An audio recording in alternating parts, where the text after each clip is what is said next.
Good morning, FCF. This is day 4, I'm pretty sure, where we're looking at the unusual topic of schemers and scheming. Sad thing that occurs day in and day out in our world since sin has entered in.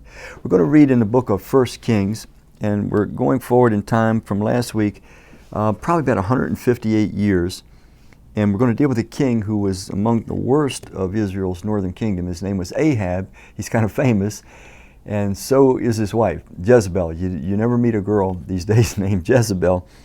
I'm going to start reading in chapter 21 of 1 Kings, verse 4. It says, "So Ahab went home sullen and angry because Naboth the Jezreelite had said, 'I will not give you the inheritance of my fathers.' He lay on his bed sulking and refused to eat." What had happened was Naboth has a beautiful portion of land that came close to Ahab's garden. And Ahab wanted Naboth's land, but Naboth said, "This is my inheritance." It wasn't legal for an Israelite to give away their God-given inheritance.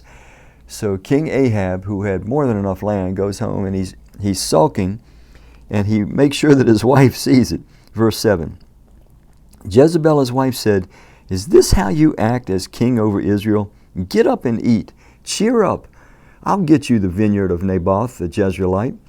So she wrote letters she wrote letters in Ahab's name, placed his seal on them, and sent them to the elders and nobles who lived in Naboth's city with him.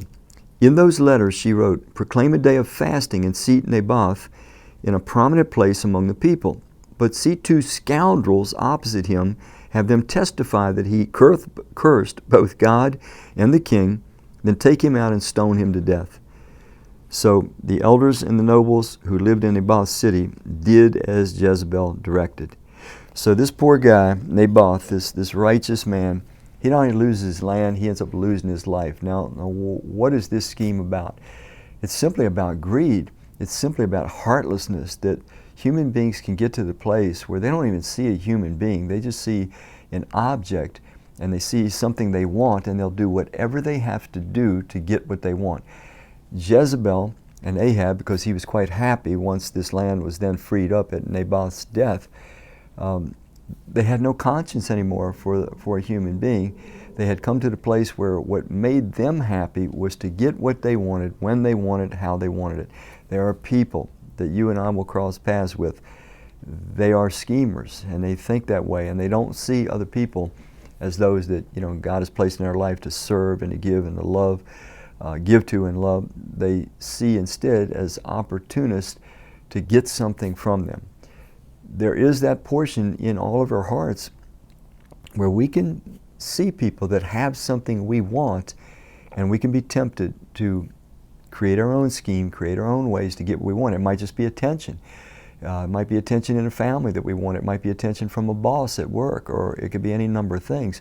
But we are quite capable of concocting our own schemes to get what we want, even though it might greatly bring a loss to another human being. It's not where any of us want to go, but it's a place that we need to at least be aware of as we follow this path of schemes and schemers. Thank you.